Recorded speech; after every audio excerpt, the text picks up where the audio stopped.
businessman Sir Norman Magnick has been hitting the headlines. Our roving reporter Alice Springs investigates why. Thank you for agreeing to talk to us, Sir Norman. When I consented to this, I thought they were going to send a proper interviewer, a man. Sir Norman, your career began in London's impoverished East End. Now it's a thriving economic centre with even more impoverished people. How did you bring this about? Through hard work and enterprise. But what about the impoverished people? Well, the bedroom tax should help to move them. To help to move things along. Sir Norman means this will increase their motivation. Quite. High-speed rail, you're asking the taxpayer for £42.5 billion. Good value, I'd say. But you're only providing 2 stations. Is that enough? It's enough for me. Where's the other station then? Up north somewhere. What about the people who live in between? This isn't about people, it's about public money generating wealth. Wealth for you? Slander. But that's business, dearie. I find your sexist nature offensive. And character assassination. Oh, could we sue? I'll look into that.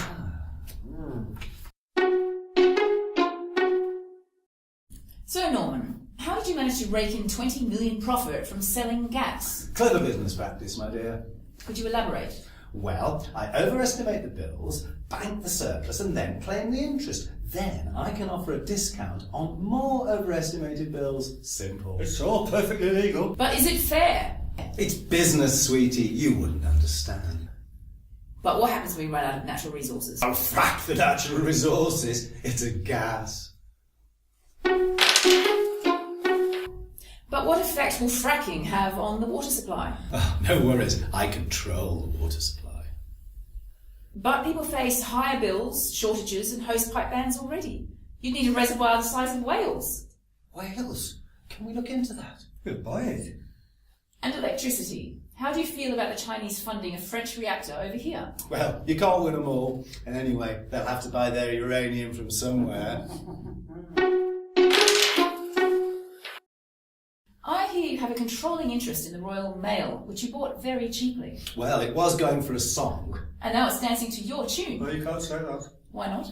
Well, it says so here. Well, let me see. Get away. It's my book. Anyway, you wouldn't understand it. We will send you the details in a letter. So, how does your business empire help ordinary people? Well, with my latest project...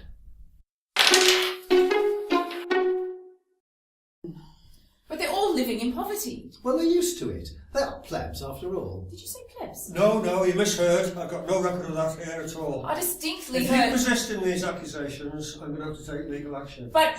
Do you have any witnesses? No. Well, shut it, girlie. Anyway, you're ignoring the benefits. I'm bringing people together here.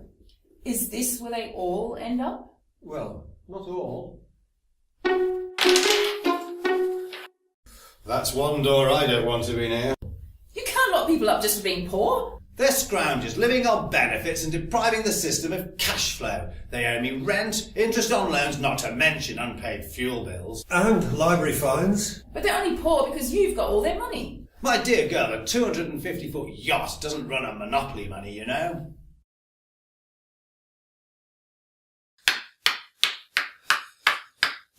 Is there anything you do that actually helps people? Well, I'm very concerned about people's health. That sounds encouraging. And what are you planning to do? I'm planning to buy the NHS. And how's that going to help people? Well, it'll help me. I'm people too, you know.